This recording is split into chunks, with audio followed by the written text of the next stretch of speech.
Salam, sukacita dan damai sejahtera senantiasa doa saya untuk kita semua. Dan tetap semangat Bapak Ibu, pertebal terus imanmu dan perkuat imunmu. Kali ini saya ingin mengajak kita melihat dari surat kitab Ayub pasal 1 ayat 20. Ini reaksi pertama Ayub ketika mendengar berita duka. Ayub 1 ayat 20. Maka berdirilah Ayub lalu mengoyakkan jubahnya dan mencukur kepalanya, kemudian sujud ia menyembah. Ayat 21, katanya, dengan telanjang aku keluar dari kandungan ibuku, dengan telanjang juga aku kembali ke dalam Tuhan yang memberi, Tuhan yang mengambil, terpujilah nama Tuhan. Bapak Ibu Saudara yang dikasihi Tuhan, reaksi pertama kita ketika mendengarkan sesuatu kabar, berita duka dan lain sebagainya, itu menentukan dan menggambarkan iman kita seperti apa. Dan saya jarang sekali menemukan ketika seseorang menerima berita duka dia memuji Tuhan. Ayub kita tahu ketika hartanya habis, ketika kebanggaannya yaitu anak-anaknya mati semua, bahkan kesehatannya diambil dari dirinya, reaksi pertama yang dilakukan Ayub adalah memuji Tuhan. Bapak Ibu Saudara yang dikasihi Tuhan, ketika istrinya bahkan menyarankan untuk Ayub tidak lagi percaya kepada Tuhan karena begitu mengasihi Ayub, istrinya begitu kasihan sekali melihat kondisi Ayub, sampai dia berkata, sangkalilah Tuhan. Tapi Ayub bereaksi di pasal 2 ayat 10 mengatakan begini, tetapi jawab Ayub kepadanya, engkau berbicara seperti perempuan gila. Apakah kita mau menerima yang baik dari Tuhan, tetapi tidak mau menerima yang buruk? Dalam kesemuanya itu dicatat, Ayub tidak berbuat dosa dengan bibirnya.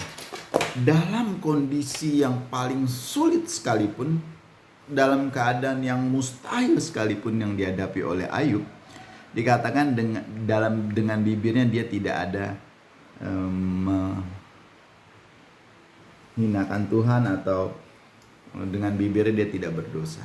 Bapak Ibu Saudara yang dikasihi Tuhan, bagaimana reaksi kita? Sekali lagi menentukan iman kita ketika kita menerima sesuatu yang buruk di dalam kehidupan kita. Suatu kali murid-murid ketika disuruh oleh Tuhan Yesus menyeberang ke seberang dengan perahu, menyeberangi danau, di tengah malam datanglah ombak dan badai, lalu mereka berseru-seru dan ketakutan.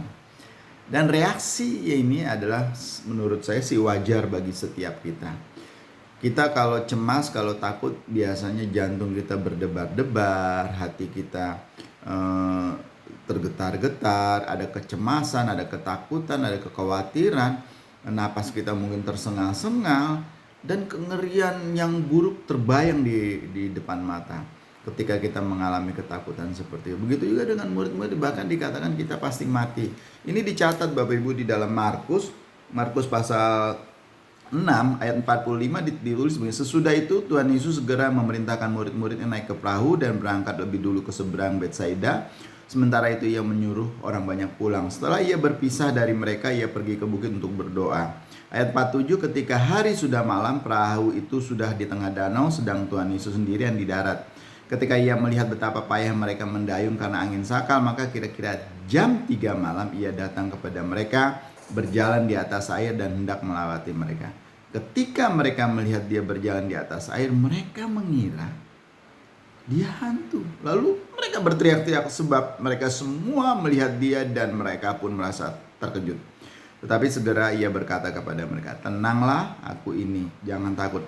Lalu ia naik ke perahu mendapatkan mereka dan angin pun redalah. Mereka sangat tercengang dan bingung, sebab sesudah peristiwa roti itu mereka pun belum mengerti juga, dan hati mereka tetap degil. Bapak Ibu Saudara yang dikasihi Tuhan, bahkan Tuhan pun kadang-kadang dianggap bukan Tuhan ketika kita dalam kecemasan, karena pandangan rohani kita menjadi kabur, penglihatan kita menjadi buram, mata kita menjadi buta ketika kecemasan, ketakutan memenuhi seluruh kehidupan kita. Tuhan oleh murid-murid dipikir hantu. Bapak Ibu Saudara yang dikasih Tuhan, tetapi kata-kata yang menenangkan dari Tuhan, ini yang selalu kita butuhkan. Oleh karena itu, apapun yang kau hadapi, datanglah kepada Tuhan. Dan Tuhan Yesus berkata, aku ini, jangan takut dan tenanglah. Bapak Ibu Saudara yang dikasih Tuhan, saat ini apapun yang kau hadapi, apapun yang kau gumuli, apapun yang kau cemaskan, apapun yang kau takutkan, berserulah kepada Tuhan, pandanglah kepada Tuhan, mintalah pertolongan, dan dengarkan suaranya yang mengatakan, aku ini, jangan takut. Hal ini menyejukkan dan menenangkan. Bapak Ibu Saudara yang dikasih Tuhan, percayalah bahwa Tuhan Yesus sanggup meredakan gelombang kehidupan yang mengombang-ambingkan kita.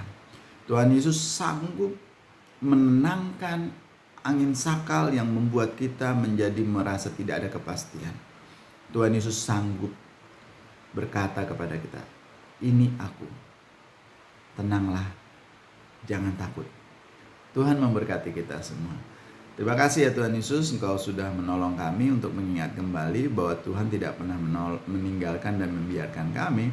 Karena Tuhan akan terus memberikan ketenangan agar kami bisa menjalani hidup kami dengan penuh sukacita dan keyakinan kepada Tuhan. Ajar kami untuk bisa menerima apa saja yang terjadi di dalam kehidupan kami, karena kami tahu Tuhan yang mengontrol, Tuhan yang mengawasi, dan Tuhan yang menguasai.